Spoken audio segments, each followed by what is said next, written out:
Hi guys, welcome to my channel and to my journey in beauty.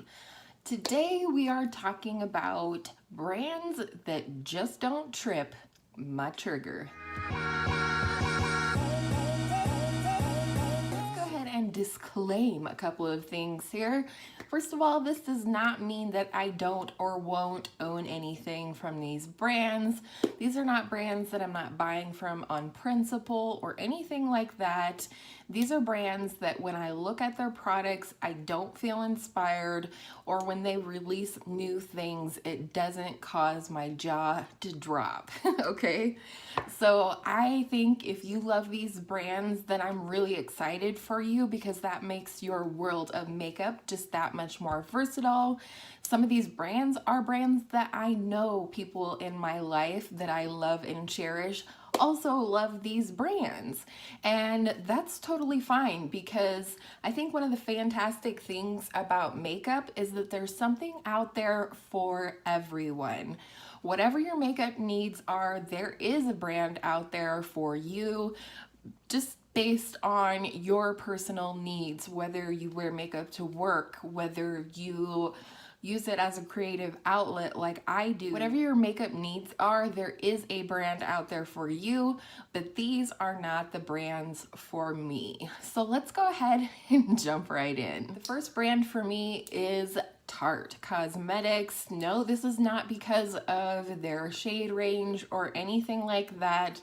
I just don't feel excitement when I look at Tarte releases. I do have a couple of favorites from Tarte. I do like their Amazonian clay blushes and things like that, but overall I think that their color stories and their eyeshadows, because you know I'm an eyeshadow junkie, recovering hopefully, and so when I look at the color story of Tarte's eyeshadow palettes, I just don't feel inspired. I feel like the color stories are muted or grayed out. And while I think that this is probably a real draw for people who wear makeup on a daily basis to a job or some kind of situation like that, school, whatever, I think that that's probably really great for a person that uses makeup in that way. But because I use makeup as a creative outlet and am just a real lover of color and beauty in my life. A lot of you know that I do also paint, but I also do a lot of other forms of crafting and artistry. And so for me, makeup is all about beauty and color and things like that and self-expression. So when I look at Tarte palettes, I don't see an outlet for that artistic expression for myself. Even their holiday palettes tend to be very much the same. They do tend to put a little pop of color in each holiday palette, but it is predominantly neutrals or colors that we've seen from every other brand, and it just doesn't trip my trigger. Next on my list is Stila. Again, I do have products that I like from Stila, but overall Stila just doesn't trip my trigger. While I love their luxe packaging, it looks very nice, elegant, high-end, and even some of their textures and products can also be interesting to me, like their Heaven's Hues highlighter where you can like push your finger into it and it's like this unique putty formula. And even some of the colors from Stila are beautiful and they are cult favorites for a reason. For example, Stila makes a product in the shade Kitten for just about everything they have. Highlighters, the Stila liquid shadows, etc. Overall, it just doesn't trip my trigger. I don't think that they're overly unique. I think they're a little high priced for what they have to offer in terms of versatility between products. They definitely don't have much of a standing here on YouTube in terms of their eyeshadows. I know a few people who do really like their shadows, but they will admit that they tend to reach for them when they're going for a neutral look, a quick look, a work look, you know, whatever. And so for me, it's just a hard pass. I just am not interested in Stila. Even the Stila glitter and glows and the shimmer whatever and metallic metal, who knows what, their liquid shadows, for me, I'm just not interested. While I think they're beautiful and I love the effect when I see them on other people's eyes, I know myself and I don't reach for those types of products. For example, I had the Cover FX Shimmer Veil in the shade Amethyst in my collection for almost a year. I got it in BoxyCharm and I literally never reached for it after my unboxing. There was times where I even put it into my weekly or monthly makeup basket and it still didn't get used. I just don't reach for products like that. I like to create a look from a palette or several palettes and be on my way.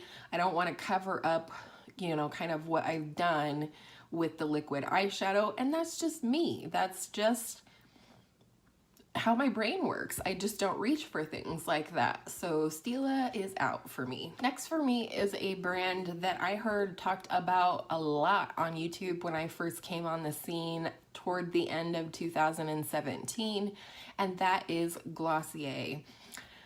I'm not for sure why Glossier is so popular with certain people. I was even looking at their website today, just seeing what kind of products that they have to offer, and it just doesn't thrill me. First of all, they're not available on Ulta or Sephora, and I don't tend to purchase from direct sale websites very often, only when I have to. Generally, I would much prefer to order from Ulta or Sephora because of the rewards that they offer and things like that.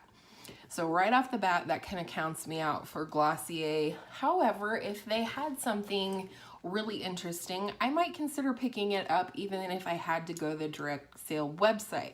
But herein lies the main reason why I'm not interested in Glossier. Number one, I think the packaging, while some people think that that clean, like plain white packaging with the name Glossier in black font, some people really like their packaging and say that it gives it a very luxe feel. For me, I think it looks generic and cheap. Their cloud paints, for example, come in a little metal tube. It's white. There's a little bit of color on there to show you what shade it is. And then it has the name Glossier in black. I just think it looks kind of cheap. But even beyond that, they tend to sell cream and stick products. You know, they have a mascara, they have lippies, but their blushes are a cream that come in that metal tube like I was talking about, and their highlighter comes in a stick form. And I can tell you for sure that I don't use stuff like that in my collection. I have the Milk highlighter stick here. It never gets used. I have the Ulta cheek blush stick thingy. It never gets used. So overall for me, Glossier is a pass. However, I do like their branding. I will say that. Looking at their website today, they're talking about, we're not here to sell you, you know, 50 different shades of the same product. We just want to help you to find a group of staple products that you can use every day and be on your way. And I think that's great. If in fact that is the branding of their brand, I think that's unique within the beauty community. The next brand that I'm just not interested in is Dose of Colors. And this is kind of a funny one because there's at times I found myself trying to talk myself into being interested in Dose of Colors simply because other people seem to be really into Dose of Colors. And again, you know, in preparing this video, I went and looked through their products online, and ultimately, I think their collabs tend to be the most exciting things that they put out in terms of product. Right now, they have a new Desi and Katie line through Dose of Colors, and that palette is more interesting than the other things I've seen from Dose of Colors in the past. And even one of the highlighters was interesting to me because it was a shade unlike anything that I had ever seen before. So I think there's that, but I think it's unfortunate when a collab, you know, especially a limited edition type of collab, tends to be the most exciting part of a brand. Also, building on that, I don't like all matte eyeshadow palettes. You know, I am an eyeshadow junkie, a recovering eyeshadow junkie, because I am on a no-buy for November and possibly for the whole year next year. But I'm not into the all matte palettes. I could see where some people would think that this was a great staple for their collection. I can see the thought behind a gradient in a color group, like they have the Sassy Siennas and the Something Browns and Marvelous Mauves and all of that. I think their most interesting palette that I've seen so far was the new holiday palette, and I don't remember what it was called, but it actually had like 5 different colors in there, and I just, you know, I'm just not interested. I have been tempted in the past to order a liquid lipstick or a lip gloss from them. I hear wonderful things both from friends and subscribers and other creators here on YouTube that they love the formula of the Dose of Colors liquid lipsticks and the lip glosses. And as much as I want to try the formula, every time I go on there, I just feel like the colors are so boring and generic and just not anything that we haven't seen before. And I have lip glosses, so I don't really need duplicates of any lip glosses that I have in my collection already, which is what I would be purchasing if I bought something from Dose of Colors. Last brand that is just not my jam is CoverGirl. First of all, congratulations to CoverGirl for going cruelty-free. This is big in the news. I'm kind of late on the uptake as normal, but it is a really big deal for a huge company like CoverGirl to go cruelty-free. I don't know all the ins and outs of the cruelty-free status, so if you know more than I do, please let us know down in the comments. But the thing that I'm not really into about CoverGirl is it is, in fact, the exact products that CoverGirl put out when I was a kid.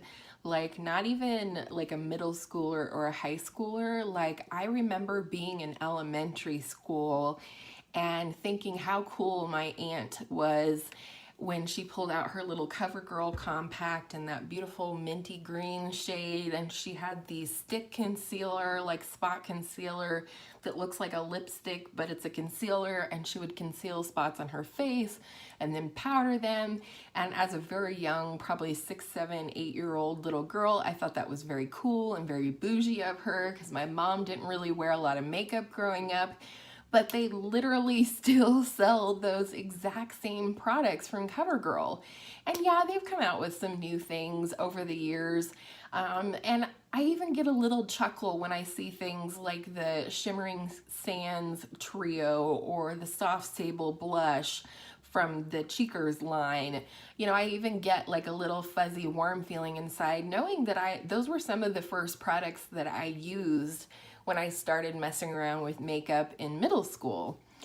But as a result, I'm just not interested in any of those products anymore. Makeup has come such a long, long way in terms of colors and finishes and textures and just different application methods, different formulas, and just options galore.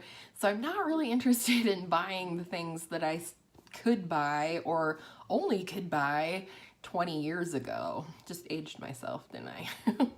But also, again, I think even with the rebranding of the CoverGirl packaging that they did recently, I feel the same way about that packaging as I do about the Glossier packaging. And I think, again, that the packaging is really generic looking and really just cheap looking. And I think possibly that's why it bugs me about Glossier, is because it reminds me a lot of CoverGirl, especially their new black and white sort of rebranded packaging. And again, just like Dose of Colors, I also think that CoverGirl's most interesting releases tend to be collabs. with the brand. For example, Katy Perry did a collab with CoverGirl, and I think that's the most color I have ever seen from CoverGirl in a long time. I did pick up one of the Katy Cat lip glosses, and it is phenomenal. But I don't even look at CoverGirl when I go to the drugstore or to Target or any other place that carries CoverGirl. I just walk right on by. And then most of all, as with a lot of these brands, the colors just don't interest me. I think this is great. I think CoverGirl is a brand that you can count on. I think CoverGirl is a brand that women who, you know, committed to CoverGirl years and years and years ago as a brand are still using those products now. And I think that it's a great brand for, you know, being solid and dependable and, you know, not discontinuing products every 5 minutes, because that can be a real bummer. So I do think there are great aspects, and I can see why a lot of people are dedicated to CoverGirl. It's just not this girl right here. So I hope you guys enjoyed this video. I tried to keep it a little upbeat and not be too negative, because I don't really harbor any ill will or, you know, harsh feelings about these brands. They're just not brands that I'm like, yes, I can't wait, CoverGirl just came out with a new eyeshadow palette. It's just not for me. And that is why I will be doing a second part to this video called Brands That Check All of My Boxes, because I'm going to tell you all about the things that I do love and the brands that I love and why I love those brands. So I hope you enjoyed this video. Leave me a comment below telling me one brand that just doesn't trip your trigger, and I hope all of your makeup days are beautiful makeup days. I will see you in my next video soon. Bye.